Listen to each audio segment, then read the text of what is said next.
कार्तिक महीने की अमावस्या वाले दिन दिवाली का त्योहार होता है। उसी दिन माँ लक्ष्मी की पूजा होती है। समुंदर मंथन के वक्त क्षीर सागर से माँ लक्ष्मी प्रकट हुई थी और उन्होंने भगवान विष्णु को अपना पति स्वीकार किया था। तभी से दीपावली मनाई जाती है। उसी दिन ही भगवान राम जब सीता माता समेत रावण वध करके अयोध्या लौटे थे, तब भी दीपावली मनाई गई थी। दीपावली में माँ लक्ष्मी की पूजा, कथा व आरती करने से घर में सुख समृद्धि व धन दौलत का वास होता है। इसी दिन माँ लक्ष्मी की पूजा के साथ साथ गणेश जी की भी आरती व पूजा की जाती है। लक्ष्मी जी की विधिवत पूजा अगर इस दिन की जाए तो व्यक्ति की सारी मनोकामनाएं पूर्ण होती हैं, घर में सुख समृद्धि आती है। माँ लक्ष्मी की कथा, पूजा, आरती करने से मन को संतोष मिलता है। एक बार एक साहूकार की बेटी हर रोज पीपल पर पानी चढ़ाने जाती थी। ये उसका नित नियम था। पीपल पर माँ लक्ष्मी का वास होता है। एक दिन माँ लक्ष्मी एक लड़की का रूप धारण करके साहूकार की बेटी से बोली कि आज से तुम मेरी सखी हो। धीरे धीरे दोनों में गहरी दोस्ती हो गई। एक दिन माँ लक्ष्मी साहूकार की बेटी को अपने घर ले गई। माँ लक्ष्मी ने साहूकार की बेटी को एक सोने की चौकी पर बिठाकर अनेक प्रकार के स्वादिष्ट खाने खिलाए और एक सोने की जरी का शाल साहूकार की बेटी को भेंट किया। तब साहूकार की लड़की ने भी लक्ष्मी माता को कहा, सखी तुम भी हमारे घर आना। परंतु साहूकार की बेटी अब चिंतित थी। ना तो उसके घर सोने की चौकी थी, ना ही सोने की जरी वाला शाल। चिंता उसके माथे पर साफ देखी जा सकती थी कि अचानक एक पक्षी एक हीरो जड़ा हार मुंह में दबाए साहूकार की लड़की के सामने बैठ गया और हार वहीं पर फेंक कर उड़ गया। साहूकार की बेटी ने वही हार बेचकर सोने की चौकी और सोने की जरे वाली शाल खरीदी। अगले ही दिन माँ लक्ष्मी साहूकार की बेटी से मिलने उसके घर आ गई। साहूकार की बेटी ने माँ लक्ष्मी को सोने की चौकी पर बिठाया, उसे सोने की जरी वाला शाल ओढ़ाया और अत्यंत स्वादिष्ट व्यंजन माँ लक्ष्मी के आगे परोसे। साहूकार की बेटी का आदर सत्कार देखकर माँ लक्ष्मी बड़ी खुश हुई। माँ लक्ष्मी ने अब पूरे रूप में साहूकार की बेटी को दर्शन दिए। वह उसे आशीर्वाद दिया कि तुम्हारे पिता और तुम्हारे ससुराल वालों को सुख समृद्धि, धन धान्य की कभी कमी नहीं आएगी। इतना कहकर माँ लक्ष्मी अंतर ध्यान हो गई। लक्ष्मी जी की पूजा, कथा व आरती हर नर नारी को सम्मान व आदर से करनी चाहिए, ताकि घर में सुख शांति और धन की कभी कमी ना हो। साहूकार की लड़की एक घर में माँ लक्ष्मी की कथा सुना रही थी कि एक नगर सेठ को सपना आता है कि एक अत्यंत सुंदर और हीरे मोतियों से श्रृंगार किए औरत उसके घर से निकलकर बाहर जा रही होती है। सेठ जी उस औरत से पूछते हैं कि देवी आप कौन हैं? तो वह औरत बोलती है कि मैं लक्ष्मी देवी हूँ। तुम्हारी कई पीढ़ियों से इस हवेली में वास कर रही हूँ। मेरा मन चंचल है।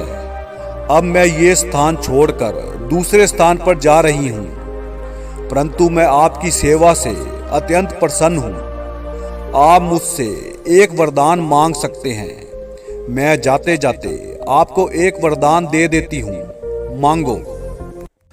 सेठ जी माँ लक्ष्मी से बोले कि माँ लक्ष्मी, कृपया आप मेरे घर में ही वास करें। तब माँ लक्ष्मी बोली, ये सब मेरे चंचल स्वभाव के कारण हुआ है। आप मुझे बाध्य ना करें।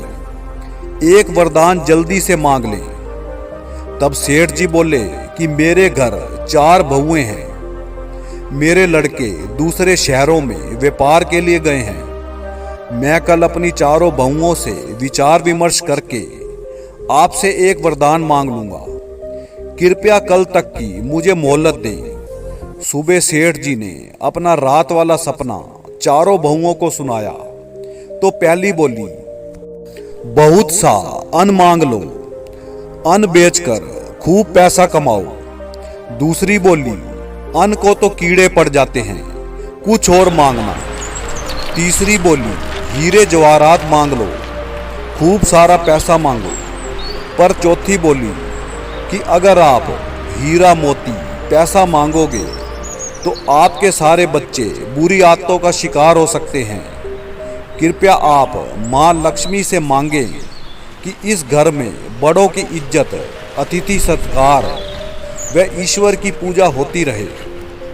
सेठ जी को ये सुझाव बड़ा अच्छा लगा।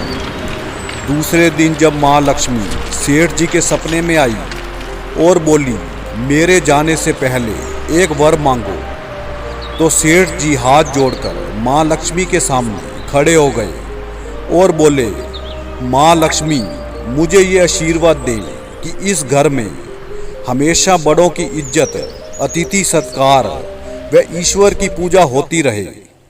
ये सुनकर माँ लक्ष्मी बोली, सेठ जी, ये आपने क्या मांग लिया? क्योंकि जिस घर में बड़ों की इज्जत, अतिथि सत्कार व ईश्वर की पूजा होती है, उसी घर में श्री नारायण जी का वास होता है। भला मैं किस प्रकार उस घर को छोड़कर चली जाऊं जहां मेरे पति वास करते हैं। माँ लक्ष्मी सेठ जी से बोली, अब तुम निश्चिंत हो जाओ और सदकर्मों की तरफ ध्यान दो। मैं अब ये घर कभी छोड़कर जाने वाली नहीं हूं। इसके साथ ही साहूकार की लड़की ने यह भी बताया कि एक बार महालक्ष्मी और नारायण जी पृथ्वी लोक के भ्रमण पर आए। उन्हें बहुत भूख लगी हुई थी। उन्होंने देखा कि एक छोटा सा सुंदर साफ सुथरा घर है। दोनों का मन अब उसी घर में भोजन के लिए कर रहा था। दरवाजा खुला था। दोनों अब रूप बदलकर घर के दरवाजे पर खड़े थे। उन्होंने आवाज दी। अंदर से एक रूपवान युवती बाहर आई और बोली, मेरे लायक कोई सेवा। उस युवती के बोलने का ढंग इतना मीठा था कि खुद माँ लक्ष्मी और नारायण जी मुग्ध हो गए और बोले, उन्हें तो जोरों की भूख लगी है। बड़ी तमन्ना से उस युवती ने भोजन बनाया और माँ लक्ष्मी व नारायण जी को परोसा और खुद पंखा लेकर उन्हें झलने बैठ गई। तब तक उस युवती का पति भी आ चुका था। जब भोजन समाप्त हो गया तो माँ लक्ष्मी और नारायण जी बोले, शायद तुम दोनों पति पत्नी के लिए तो भोजन बचा ही नहीं। तब वह युवती बोली, वैसे भी हम दोनों पति पत्नी का आज उपवास है। आज की आज पर छोड़ो, कल जो होगा देखा जाएगा। परंतु आज हम पति पत्नी का दिल बड़ा खुश है कि घर में जो भी रूखा सूखा था वह अतिथि सत्कार के काम आ गया। माँ लक्ष्मी व श्री नारायण जी सब समझ रहे थे कि कैसे उन दोनों ने उपवास के बारे में झूठ बोला है। माँ लक्ष्मी व श्री नारायण जी बड़े खुश होकर अब अपने वास्तविक रूप में पति पत्नी को दर्शन देकर बोले कि मांगो, क्या मांगते हो? तो दोनों पति पत्नी बोले, भगवान, मुकर तो नहीं जाओगे? माँ लक्ष्मी और श्री नारायण जी बोले, बिल्कुल नहीं।